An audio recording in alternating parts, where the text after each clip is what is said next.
IIT में दाखिला लेने वाले अनुसूचित जाति, अनुसूचित जनजाति, बीपीएल परिवारों और दिव्यांग छात्रों के लिए अच्छी खबर है।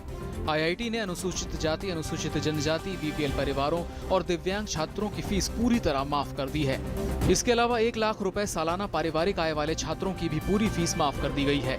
5 लाख रुपए सालाना पारिवारिक आय वाले छात्रों को फीस में 2/3 छूट दी गई है। मानव संसाधन विकास मंत्रालय के 2 सदस्यीय दल ने श्रीनगर में एनआईटी के छात्रों से की बात। छात्रों को बाद में परीक्षा देने की छूट मिलेगी। मानव संसाधन विकास मंत्री स्मृति ईरानी 13 अप्रैल को श्रीनगर का दौरा करेंगी। एनआईटी श्रीनगर विवाद मामले में जम्मू कश्मीर की मुख्यमंत्री महबूबा मुफ्ती ने छात्रों की सुरक्षा को लेकर केंद्र को भरोसा दिया है। एनआईटी परिसर में सीआरपीएफ तैनात की गई है। भाजपा ने पुलिस लाठीचार्ज की निंदा करते हुए कार्रवाई की मांग की थी। वित्त मंत्री अरुण जेटली ने दिल्ली में आयोजित चौथे वार्षिक विकास सम्मेलन में कहा कि वैश्विक अर्थव्यवस्था में उतार चढ़ाव के दौरान भी भारतीय अर्थव्यवस्था मजबूत बनी हुई है। उन्होंने कहा कि अंतर्राष्ट्रीय निवेशकों के लिए भारत पसंदीदा जगह बना हुआ है और इसकी वजह से विकास दर में अच्छे संकेत देखने को मिल रहे हैं। उन्होंने कहा कि 7.5% की विकास दर बेहतर उपलब्धि है। वित्त मंत्री ने कहा कि सरकार ने हर क्षेत्र में निवेश के लिए जरूरी कदम उठाए हैं, जिसका असर जल्द ही देखने को मिलेगा।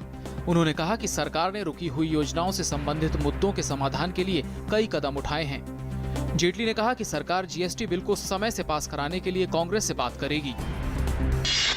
प्रधानमंत्री नरेंद्र मोदी ने पश्चिम बंगाल की ममता बनर्जी सरकार पर निशाना साधा। पीएम ने मदारीहाट में चुनावी सभा को संबोधित करते हुए कहा कि राज्य में पिछले 5 साल में मां, माटी और मानुष की जगह मौत ने ले ली है। पश्चिम बंगाल के आसनसोल में दूसरी चुनावी रैली को संबोधित करते हुए प्रधानमंत्री ने भ्रष्टाचार के मुद्दे पर ममता सरकार को आड़े हाथों लिया। उत्तराखंड हाईकोर्ट ने राष्ट्रपति शासन पर सुनवाई के लिए 18 अप्रैल की तारीख दी है। उत्तराखंड के पूर्व मुख्यमंत्री हरीश रावत की 2 याचिकाओं पर उत्तराखंड उच्च न्यायालय ने केंद्र से 12 अप्रैल तक जवाब मांगा है। एसबीआई के नेतृत्व वाले बैंकों के कंसोर्टियम ने सितंबर तक 4000 करोड़ रुपए का कर्ज चुकाने के विजय माल्या के प्रस्ताव को खारिज कर दिया। उच्चतम न्यायालय ने माल्या से अपनी और परिवार की संपत्ति का खुलासा करने को कहा। मामले की अगली सुनवाई 26 अप्रैल को होगी। केंद्रीय वित्त राज्य मंत्री जयंत सिन्हा ने कहा कि बैंक लोन की रिकवरी के लिए नियमों का पालन कर रहे हैं। साथ ही उन्होंने कहा कि डिफॉल्टरों को वापस लाने की भी कोशिश की जा रही है। भाजपा के वरिष्ठ नेता लालकृष्ण आडवाणी की पत्नी कमला आडवाणी के निधन पर प्रधानमंत्री नरेंद्र मोदी समेत तमाम नेताओं ने शोक जताया। कल दिल का दौरा पड़ने से कमला आडवाणी का निधन हो गया था।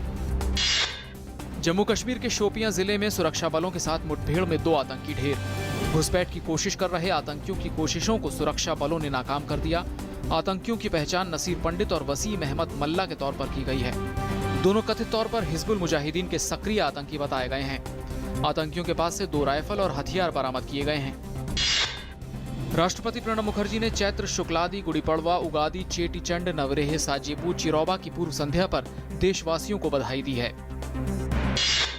पुदुचेरी में आगामी विधानसभा चुनावों के मद्देनजर केंद्रीय निर्वाचन आयोग ने राज्य के राजनीतिक दलों के साथ बैठक की। मुख्य चुनाव आयुक्त नसीम जैदी ने पत्रकारों से बात करते हुए कहा कि राज्य के संवेदनशील क्षेत्रों में अतिरिक्त सुरक्षा बलों की तैनाती की जाएगी और साथ ही सभी मतदान केंद्रों की वेबकास्टिंग भी की जाएगी। PV Sindhu Malaysia open badminton के क्वार्टर फाइनल में पहुंची। कोरिया की सुंग जी हुन को सीधे सेटों में मात दी। दूसरे दौर के मुकाबले में साइना नेहवाल का मुकाबला बी यून जू से होगा। अजलान शाह हॉकी प्रतियोगिता में ऑस्ट्रेलिया ने भारत को 5-1 से हराया। भारत का अगला मैच रविवार को कनाडा के साथ होगा।